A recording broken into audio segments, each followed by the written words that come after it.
এবার দেখাই নদিয়ার চাপড়া। দেখুন, একদিকে সরকারি জমি দখল, আর সেই সরকারি জমি দখল করে শুধু নির্মাণ নয়, সেখানে অবৈধ নির্মাণ। খালের একাংশ, সেই খালের একাংশে অবৈধ নির্মাণের অভিযোগ স্থানীয় রবিউল মণ্ডলের বিরুদ্ধে। রবিউল মণ্ডল তার বক্তব্যটাকে আপনাদের শুনিয়ে দিন। আউশ জমি আছে কিনা আমি জানি না, খেসারি ঠিক আছে, এখন কতক্ষণ খেসারি আছে আমি বলতে পারবো না। আমার বাপ এখানে 1.5 বিঘা সম্পত্তি কিনেছে। আপনি ঘর করার মেপে করেছিলেন? না, আমি তখন বিদেশ ছিলাম। আমি বিদেশ থেকে বাড়ি এসে শুনছি নাকি বলছে পাসপোর্ট খেসারি বেঁধেছে। বাড়ি করেছিলাম, আমার বড়দা ছিল, আমার বাড়িওয়ালা ছিল না, তখন মাপিনি। তখন এই যে যখন অভিযোগের সম্বন্ধে বলেছে তখন আমি বাড়ি এসে মেপেছি।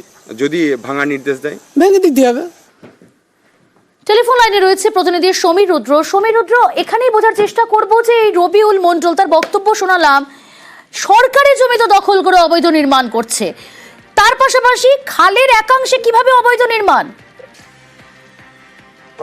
দেখো প্রিয়াঙ্কা, চাপড়ার পটিয়া গ্রামের পাশ দিয়ে পড়েছিল যে কলিঙ্গ খাল, এবং এই খাল দখল করে কিন্তু দীর্ঘদিন ধরে এই রবিউল মণ্ডল বাড়ি করছে। এবং প্রথমবার যখন তিনি বাড়ি করার কাজ শুরু করেন সে সময় পঞ্চায়েত প্রধান বাধা দেন। তার বাধা অগ্রাহ্য করে কিন্তু নির্মাণ কাজ চলতে থাকে, এবং সে পঞ্চায়েত প্রধান স্থানীয় প্রশাসনকে জানিয়েও কোনো ব্যবস্থা গ্রহণ না হওয়ার জন্য কিন্তু আমাদেরকে জানান।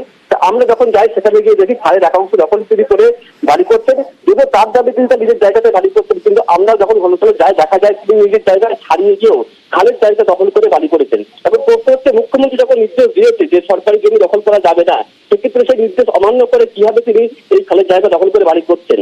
এর পাশাপাশি স্থানীয় পঞ্চায়েত প্রধান তিনি প্রশাসনের দ্বারস্থ হয়েছেন এ বিষয়ে দখল মুক্ত করার জন্য, কিন্তু প্রশাসনের পক্ষ থেকে কোনো ভূমিকা দেখা যায়নি। বাধ্য হয়ে তিনি সংবাদ মাধ্যমের দ্বারস্থ হয়েছেন যাতে এই বিষয়টি আমরা উত্থাপন করি এবং এই যে দখল মুক্ত করা সম্ভব হয়। প্রিয়াঙ্কা, বেশ। পটিয়া গ্রামের বাসিন্দারা আমার কাছে অভিযোগ জানায় একটা খাস সম্পত্তি এবং ফিশারি জায়গায় ঘর করছে। ওনারা তা শুনিনি, ওনারা ঘর জোর করেই করছে।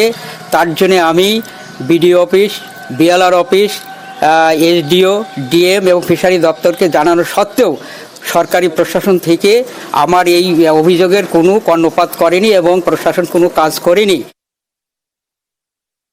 অভিযোগটা আমি পেয়েছি এবং পাওয়া মাত্রই এটাকে বিএলআরও চাপড়া এবং বিডিও চাপড়াকে এটা নিয়ে এনকোয়ারি করতে দেওয়া হয়েছে। ওরা তদন্ত করে দেখুক, যদি সেটা সাবস্ট্যান্সিয়েটেড হয় তাহলে আইনানুগ ব্যবস্থা নেওয়া হবে।